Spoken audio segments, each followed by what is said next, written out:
We are go for launch, so 20 seconds to go. Let's listen in. T minus 10, 9, 8, 7, 6,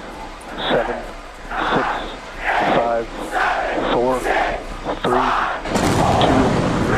1.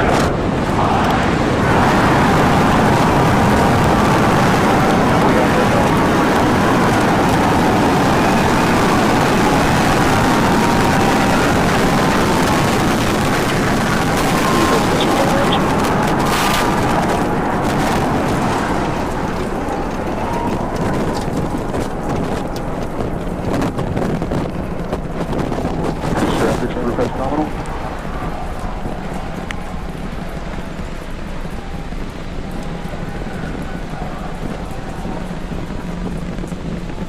30 seconds into flight, we are feeling the rumble. We are seeing 33 out of 33 Raptor engines ignited on the Super Heavy booster. Booster and ship, avionics, power, and telemetry nominal. Acquisition of signal, Corpus Christi. Continuing to get good call outs. Our trajectory looking nominal, systems looking nominal. Just amazing to see all 33 lit up once again.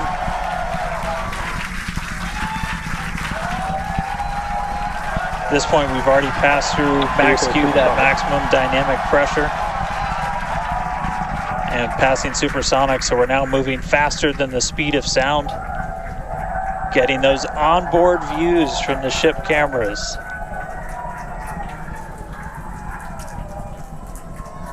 Now the next major milestone is going to be a hot staging maneuver. Again, we're going to be doing that in just about 90 seconds. To do that, we're going to shut down all but the 3 center Raptor engines on Super Heavy. That'll be our MECO, our most engines cut off. And then the clamps holding the 2 stages together are going to release. Starship second stage will ignite its engines, the RVACs first, the sea levels right after that. The sea level engines will be splayed or just kind of pointed out at about a 15-degree angle. So if you look close and we get good tracking, you might be able to see those center right after. And so those 6 engines will push Starship off of the booster.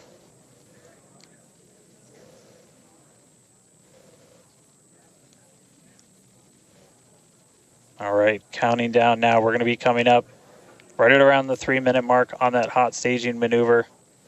Again, we'll see the booster engines start to shut down. You'll see all but 3 lights go out in the middle. And then we'll see the engines ignite on ship, pushing it away.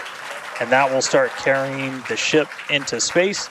Booster will start to do its flip and then move into the boost back burn, setting it up for eventual splashdown in the Gulf of Mexico. Stage separation.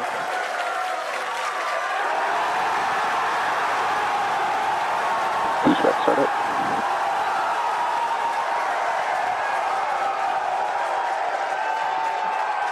Hot staging confirmed. Boosters now making its way back, seeing 6 engines ignited on ship.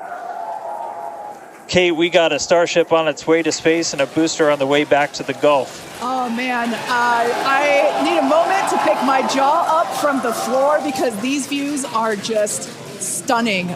These are live views from Starship. First stage is currently performing the ship avionics, power, and telemetry nominal.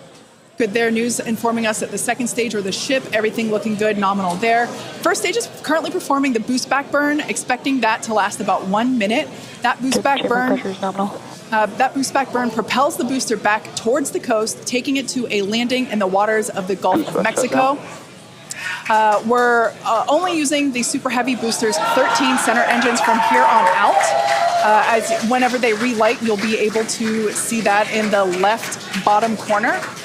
Those are the ones that can gimbal. In other words, they move and change direction in order to change the thrust to steer the first stage back to Earth.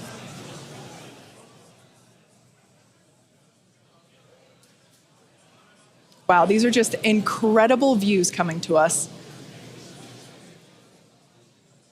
Everything is looking good for both the first stage on the left-hand side of your screen or the Super Heavy booster, as well as on the right-hand side of your screen, that is Starship, or we also refer to that as the ship.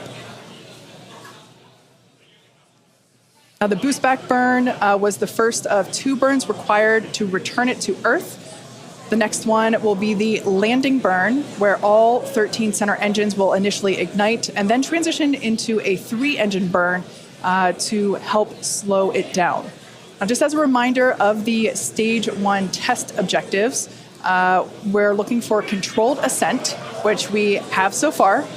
Stage separation, which, gorgeous, we cruised right through it, as well as on a nominal trajectory.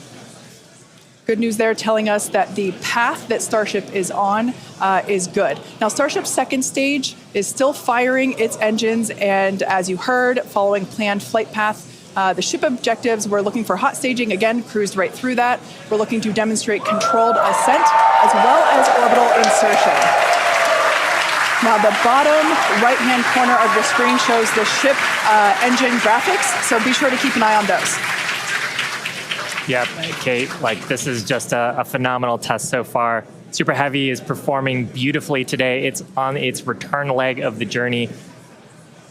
Ship continuing to burn its 6 engines, those larger circles, the Raptor vacuum engines, the inner circles, the Raptor sea level engines.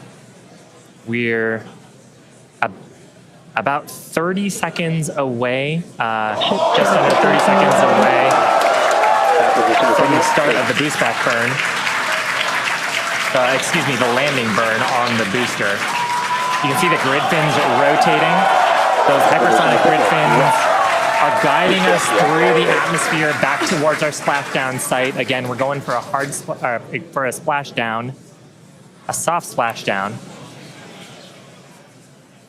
So for landing burn, we're going to expect to see the 13 center engines light, rapidly bring down the booster's velocity, and then just the 3 in the center for splashdown. Let's see if that'll work.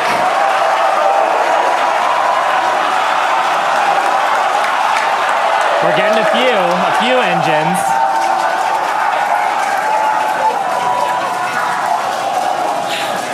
And acquisition of signal. Let's see if we can get some other video of that. Now, this is a test objective today. It is still something that we're attempting to learn. And to make it that far, to demonstrate the controlled re-entry up to that point is pretty darn good. Ship continuing to look nominal with its ascent burn. This burn lasting about 6 minutes total.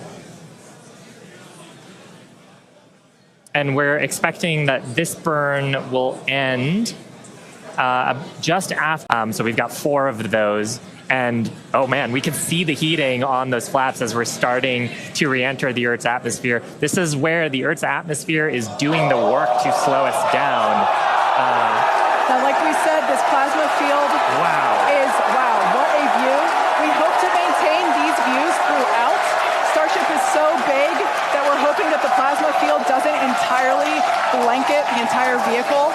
Right now, it is not. The Starlinks are still... brought to you by Starlink. Yeah, the Starlinks are still communicating and still capturing the data and the video that we see here. I mean, Shiva, this is just absolutely incredible views. We've never seen anything like this before. This is the biggest flying object ever in space. Absolutely, Kate. And it's important to note, with the ascent burn that we did was to get us to orbital velocities, even though we were on a nearly orbital trajectory. So the heating and the loads that Starship is going through right now are what it would be getting if it were recovering from an orbital mission. And just the fact that we have views through entry, this is incredible. Yeah. Again, this is the furthest and fastest that Starship has ever flown. And you can definitely tell by the crowd here in Hawthorne. The heat shield tiles doing their work. We talked about it earlier. Up to 2,600 degrees Fahrenheit that those heat shield tiles are dissipating as we are re-entering. Yeah, now this was one of the critical, or rather the key mission objectives that we were hoping to hit today. We have never, like I said before, this is the fastest and furthest that Starship has ever flown. So this is the first time that we're getting to collect this re-entry data and understand how these 18,000 hexagonal heat shield tiles are working together to protect the belly of Starship as it re-enters the Earth's atmosphere. Once again, the atmosphere is doing us a big favor here by 80 kilometers altitude.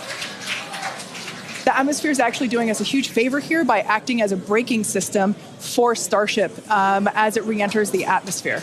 And that's part of the reason why the flaps are so important. We're using the body of Starship and the drag from the atmosphere to slow us down from orbital speed. But you want the vehicle to remain stable. You want those heat shield tiles pointed down so they can absorb the heat of the Earth's atmosphere.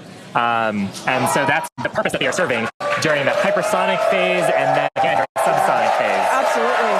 So like we said, these views are being provided by a couple Starlink terminals that are positioned on Starship itself. As that plasma builds, we're hoping that we can bring these views back to you.